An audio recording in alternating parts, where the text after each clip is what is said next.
सुप्रभात बच्चों। जैसा कि हम सबको पता है कि हम घर से पढ़ाओ अभियान के तहत आजकल ऑनलाइन पढ़ाई कर रहे हैं। इसी श्रृंखला में बच्चों, मैं आज आपके सामने 10वीं कक्षा के पाठ्यक्रम में से श्री महान कवि तुलसीदास जी के जीवन परिचय के बारे में आपको अवगत कराऊंगी। तुलसीदास द्वारा रचित राम परशुराम लक्ष्मण संवाद हमारे पाठ्यक्रम में है, जो उन्होंने रामचरितमानस के बालकांड से लिया है। इस संवाद में परशुराम जी, लक्ष्मण और श्री रामचंद्र जी के बीच हुई रोचक वार्ता का वर्णन है। जब श्री रामचंद्र जी ने सीता स्वयंवर में शिव जी का धनुष तोड़ा था, उस वक्त परशुराम जी क्रोधित होकर आए थे और उस समय लक्ष्मण और परशुराम के बीच जो संवाद हुआ था, उसी घटनाक्रम का वर्णन यहाँ राम परशुराम लक्ष्मण संवाद में मिलता है। किंतु बच्चों, उसे पढ़ने से पहले हम तुलसीदास जी के जीवन परिचय के बारे में जानेंगे। इतनी महान रचना रामचरितमानस के रचयिता तुलसीदास जी, जिनके कारण आज पूरे विश्व में भारत की कीर्ति स्वर्णिम अक्षरों में लिखी जाती है और भक्ति काल को स्वर्ण युग कहा जाता है, उन्हीं तुलसीदास जी के बारे में जानना सबसे ज़्यादा आवश्यक है। तुलसीदास जी का जन्म उत्तर प्रदेश के बांदा जिले के राजापुर गांव में सन 1532 में हुआ था। कुछ विद्वान उनका जन्म स्थान सोरो जिला एटा भी मानते हैं। तुलसी का बचपन बहुत संघर्षपूर्ण था। जीवन के प्रारंभिक वर्षों में ही माता पिता से उनका बिछोह हो गया।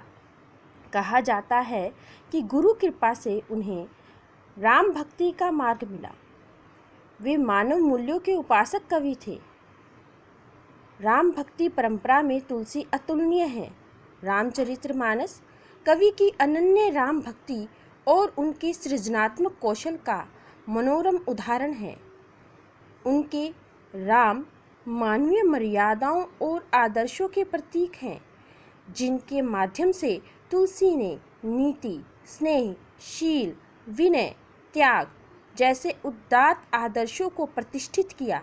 रामचरितमानस उत्तरी भारत की जनता के बीच बहुत लोकप्रिय है। मानस के अलावा कवितावली, गीतावली, दोहावली, कृष्ण गीतावली, विनय पत्रिका आदि उनकी प्रमुख रचनाएं हैं। अवधी और ब्रज दोनों भाषाओं पर उनका समान अधिकार था। सन 1623 में काशी में उनका देहावसान हुआ।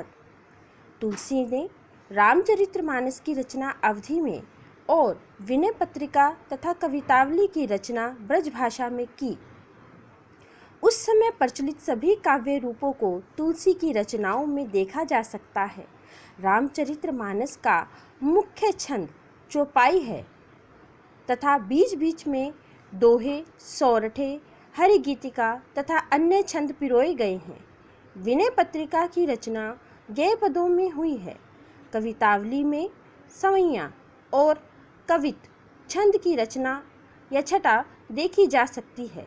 उनकी रचनाओं में प्रबंध और मुक्तक दोनों प्रकार के काव्यों का उत्कृष्ट रूप है।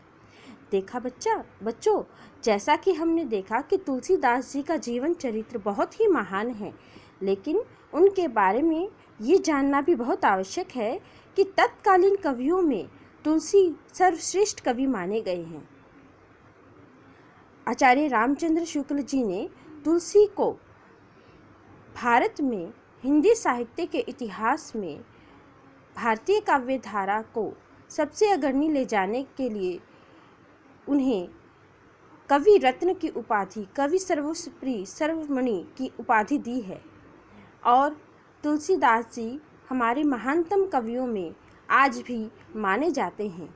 उनके रामचरितमानस में राम का जो शील, शक्ति और सौंदर्य का स्वरूप समस्त दुनिया के सामने प्रस्तुत किया गया है, वह अत्यंत ही मनोहारी है और उसके सामने अन्य किसी नायक या ईश्वर की जो प्रशस्ति है वो धूमिल हो जाती है। इसी कारण राम हमारे सबसे प्रिय नेता, सबसे प्रिय भगवान और सबसे प्रिय लोकनायक के रूप में देखे जाते हैं।